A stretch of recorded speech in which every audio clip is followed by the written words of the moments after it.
I'm Mike. I'm Jason. Welcome to Snake Envy. We're going to do another question of the day.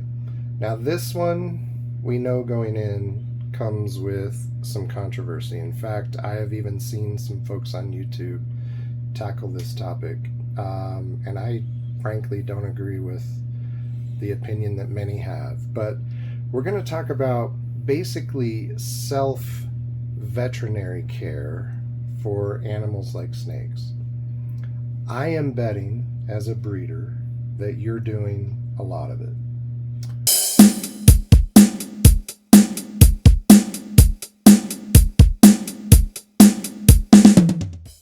Yeah, I do a lot. I don't even know last time I've seen a vet, to be honest, for a snake. I do a lot of simple stuff,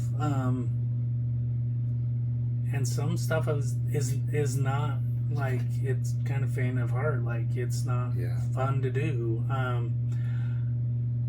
Keeping a large collection, you're gonna get a snake sick. I mean, whether you're feeding frozen thawed or live or whatever, sometimes they just get sick and bacteria develops in their digestive tract and other sorts of things, infection, ICAPs, respiratory, which I haven't dealt with very, very rarely. I've treated a snake with respiratory once very successfully. What about prolapse? Prolapse is one that I don't think I would be willing to tackle on my own. That's a little deeper. Mostly because you're probably going to have to do, if you're not going to lose a snake, you're probably going to have to do some type of surgery or stitching on that. I don't know, like if you can just push it back in. Like, I don't think that works. I think most times you can, but yes, there's times it's going to have to be stitched. It's interesting. We have chickens and we also have snakes, and prolapse is common with chickens as well.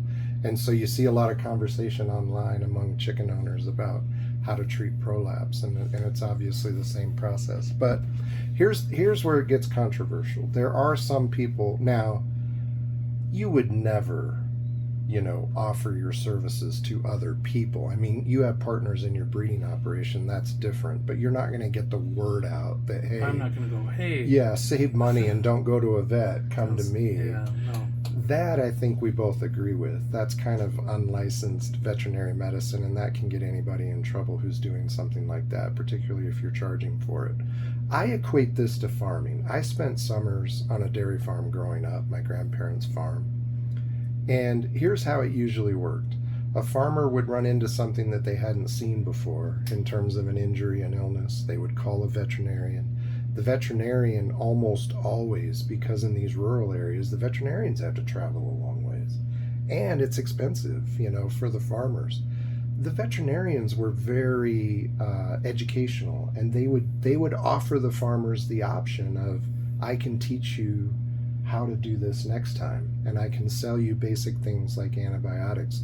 There's even I can't remember the name of the device, but when cows get bloat and they're full of gas, it's actually a screw nozzle that goes into the cow, and you screw it in place, and it's a vent, and it lets all the gas out. Well, farmers learn to do that procedure on their own, and the veterinarians will sell them those devices.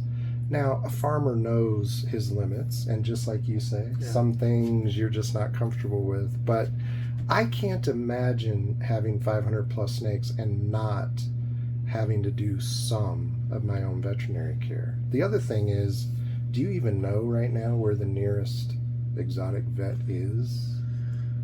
They're not as common as we would all hope, and it can take weeks sometimes just to get in and see one. Months, actually.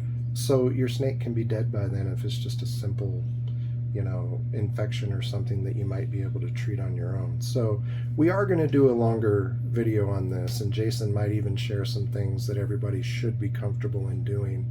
But even basic things like iodine soaks, being able to medicate a small cut, injections for either worms injections for infections, and being able to medicate orally for worms. I mean, That's something I think every snake owner with a Okay. decent sized collection should know how to do. I've done Panicure. I've done a few. I've done a lot of flagell, just because snakes get sick. Sometimes they just get sick after they lay eggs and they need something. Yeah. I've done flagell for an appetite stimulant too, and it is. Not that I recommend that always. Probably the hardest thing I've done, and I've done it often enough, is aspirating an egg-bound snake. And Yes. Or impacted. yeah, and it's a little bit, it's not fun, and Right. it's a serious thing. You're going into organs of a snake, and so it's Yeah. some people might not have the heart for that, and it took me a lot of years, and so yeah, there's a lot of stuff I do on my own because I have to, and I just can't afford a vet every time something comes up. But as long as I know what I'm doing, what my causes are, if I ever have something that's out of my league, then I will seek help. And I think that's a good